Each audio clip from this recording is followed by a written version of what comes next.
With Season 12 starting with 3 different patches, things are bound to change. Juno, the newest support hero, has gotten some really good adjustments since her playtest and since the very start of Season 12, and the rest of the supports have also gotten sweeping health bar changes. For the first time in a long time, they're getting the most impactful buffs and nerfs. So let's get into the support tier list for Season 12. If you're looking to rank up on your favorite heroes, check out the link in the description below to get access to a GameLeap membership. There are tons of guides and courses that can level up your game and help you get better, faster. Make sure to check it out and enjoy the video. Starting at a healthy C tier, the first and worst is Zenyatta. Considering how there have been 10 support changes since the launch of Season 12, it's really unfortunate that Zen has gotten nothing from them. He could really use something at all, just a small adjustment so he can keep up. But no, he remains one of the least flexible supports. Discord is so easy to remove that it's really not much of a threat anymore. Besides his offensive utility, Zen is good at pocketing flankers with Harmony Orb and good at spamming main, but he's very easy to pick off with his big hitbox and normal health pool. Unlike the other spammy supports that have mobility, Zen can't just switch positions on the fly. It's easy to get forced to kite really far back when pushed, so against any composition that doesn't only sit in main, it's going to be hard to get enough value to stop the enemy team from pushing your position eventually.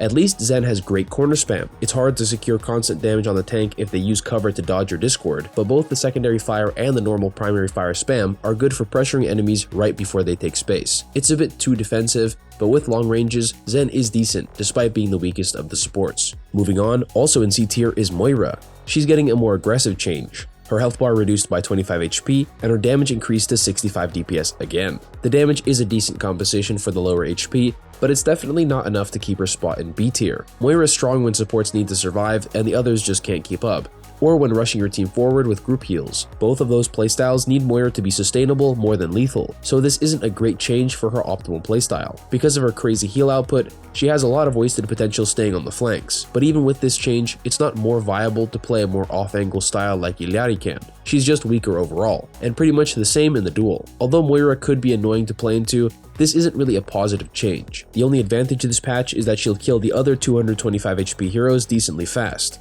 Along with her more consistent healing, she's at the very least better than Zenyatta. Moving up to B tier, first up is Lifeweaver. He was one of the only heroes we knew would get changes, and now that they've been out for a while, they're pretty good. The pedal platform change makes it way more dynamic and easier for teammates to use. Now that it resets after 2 seconds, it's perfect for multiple uses as well, and it's also more breakable, so it won't get too crazy with constant high ground control. Besides a small nerf to the self-healing from his dash, the healing blossom buffs are pretty decent as well. They now also charge passively, so you can always quickly burst heal when switching back from dealing damage. This is a pretty monumental change in helping Lifeweaver be more active in the team fight. He actually has decent damage, but it slows his healing so much that it's almost always worth more to just heal bot. Although he won't get any higher than the bottom of B tier, he remains in a decent spot. For such a unique hero, it's pretty good that he's decent right now. Next we have Mercy. The only thing holding her back from being A tier is her health pool. The buffs she got to compensate for the HP reduction have been really good. Her healing and damage boost are improved to respectable levels. Good Mercy players don't get to scary low health levels like 25 or 50 HP either without dying, so if you've practiced your movement,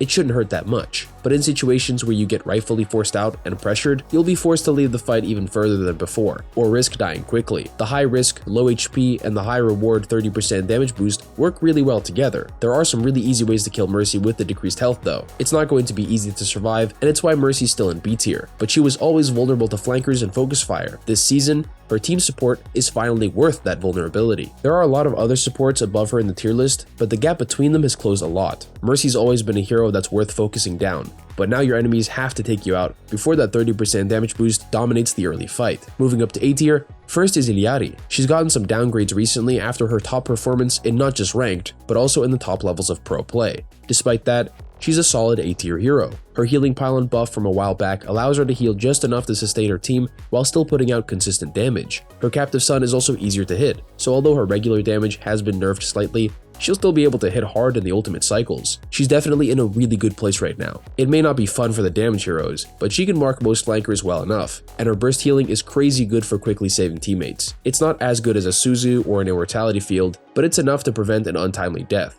Even if you don't have the best aim, you can still do a lot of damage to help your team in a major way. Ideally, you can poke out backline and flankers from your own off angle, but just shooting a tank is also totally worth it. She may have gotten her max damage nerfed by 5 damage, but her shots are still barely affected by armor. Against heroes like Mauga and Ramatra, that armor can break really early with your assistance. Second in A tier, it's Ana. Her high damage per shot has also made her really good at managing tanks in their super armored form. It's made her more reliable and closer to the top supports that are way too strong in way too many different ways. Ana doesn't have crazy mobility or an unstoppable save, but she does have great range, a stun, and one of the best playmaking abilities ever. Biotic Nade makes up for a lot of Ana's shortcomings, especially now that it deals 90 damage. It deals more damage percentage-wise than before Season 9. Ana's great in a lot of situations, and she's pretty fair. She's weak to getting surrounded and dived, but her range allows her to be impactful even while she's setting up. She's also looking really decent with Juno. The Hyper Ring makes up for a lot of Ana's low survivability, and the two put out a lot of offensive pressure, with both the speed and the nade. Although a lot of fast-paced maps like Flashpoint and Push make slow Ana compositions harder,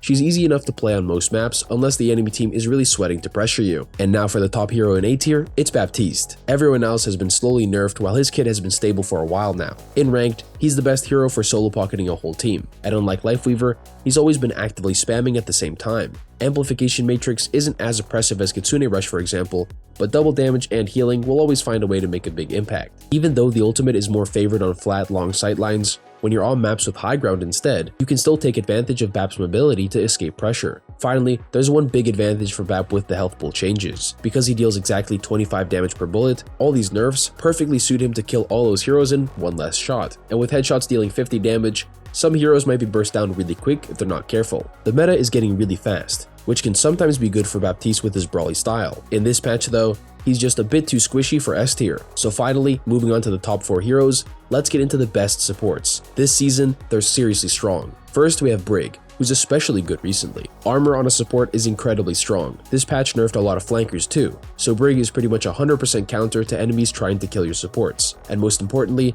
she's in S tier thanks to her matchup into D.Va. Since D.Va terrorizes hit scans and supports, you really have to counter her, and Brig is the only swap your team needs. Her kit is really rounded out now. Her healing packs come up so often. The cooldown is still just 5 seconds, and with a 25 meter range, you can quickly help teammates far away. As the bottom spot in S tier, she's still one of the best overall picks right now, but she needs a good team to support. Outside of rally pushing, there's not many plays you can make on your own, so while she deserves to be an S tier, the other 3 supports are way more proactive on top of their high sustain and high pressure abilities. Next we have Kiriko. Her bonus headshot damage has been removed. It's just double like everybody else, and it's in favor of making her kunais deal more damage on the regular. It's not a great change for how easy it was to hit headshots anyway, so it makes her less mechanically intensive, but she still has great range and mobility. Combined with Suzu and Kitsune Rush, her kit is obviously still strong, but losing that 25 HP finally makes her more like the other flex supports. Sure, she can teleport away, but now that the cooldown's at 10 seconds and she has 25 less health, there's a lot more room for picking off Kiriko in this patch. But still,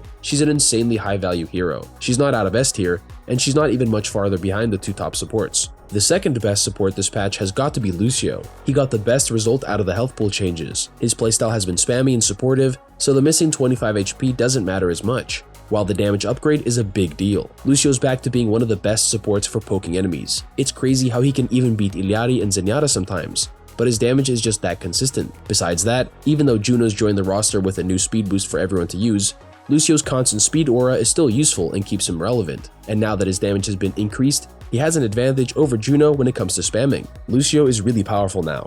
Great damage, great knockback, great movement, and great utility. Combined with one of the best ultimates for countering anything or unstoppably pushing the enemy team, it's looking good for fast-paced playstyles this season, especially for the newest hero, Juno. That's right, she's broken.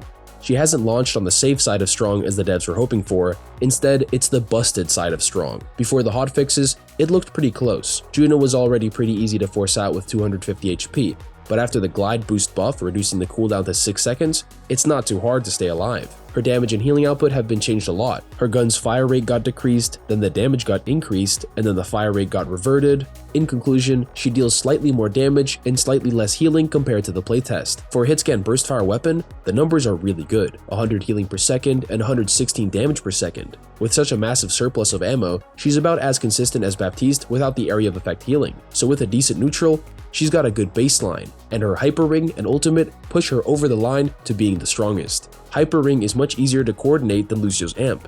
and it doesn't cost Juno her healing output like it does for Lucio. As for her ultimate, since the speed increase, the instant value is just too strong. The damage boost is amazing, but the healing effect is equally impactful. It keeps your team alive and buffs their damage. Juno is mostly busted because of how good her synergy is with Brawl comps, healing them up and speeding them around, as well as for speeding in D.Va. D.Va and Juno alone can one-shot backlines to the point where they have to play Brig. Juno's hard to kill, has consistent sustained healing, a great tempo ultimate, and honestly, a superior speed utility to Lucio. The ring lasts long, so there's a lot of time to go for an aggressive burst. She's definitely too strong in pro play already, and if you can abuse that speed boost in your own games, you can make use of her strength too. That's it for the support tier list for Season 12. Thanks for watching, and I'll see you guys next time.